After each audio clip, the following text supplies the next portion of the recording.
Glazer fitting, precautions, and recommendations. Before fitting your Glazerfire, there must be enough clearance for the fire to fit comfortably against a wall. The fire must be well supported in or on any structure. Support should be fitted at the required height to ensure the fire does not hold the weight of a finished wall or chimney breast. The height at which you fix the fire in or on the wall is up to you. We recommend anywhere from 350 to 400 millimeters from the floor to the bottom of the fire opening, not the bottom of the fire itself. Do not squeeze into an opening or twist the fire during installation, as this may deform the case and prevent the glass fitting and working correctly. Unboxing and installation. Open the top of the box, remove the accessory boxes and any excess packaging.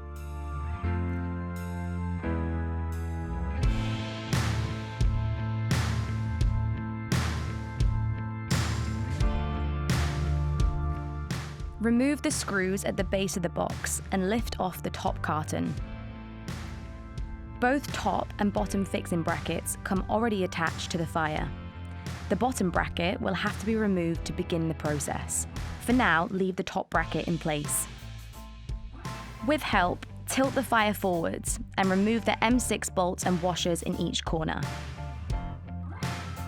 Level, mark up and drill the holes with an M10 drill bit and fit the rawl plugs. Using the 60mm screws, secure the bottom bracket to the wall.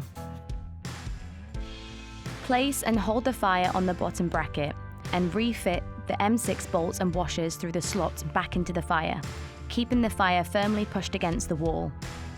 Mark across the length of the top bracket and into the slots above each hole.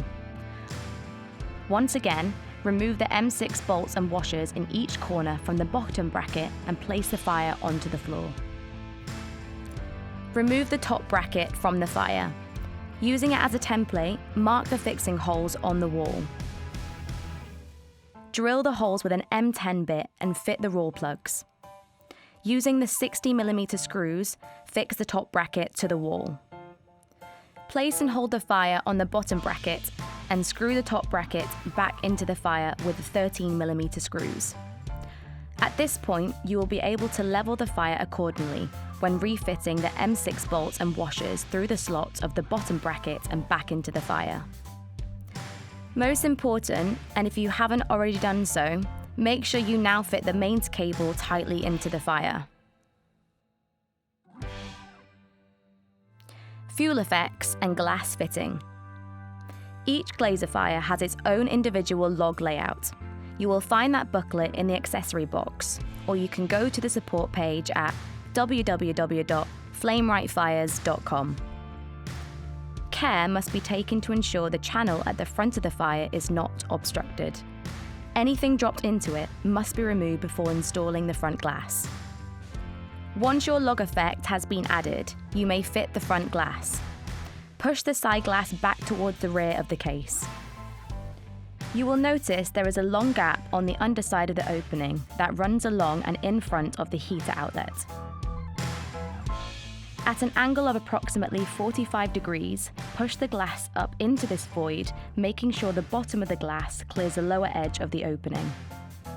Tilt the glass back into the fire and carefully lower into the large channel that runs across the opening, avoiding the dampers. Position the handle on the top right-hand side of the glass. If needed, secure using a 4mm Allen key. The upper glass rail is magnetic and will easily fix into place along the top of the opening. Adjust the position of the handle accordingly into the gap on the rail.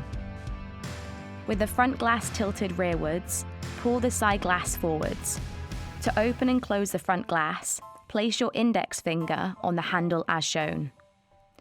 You may finely tune the position of the front and side glass panels to give the best possible fit and finish.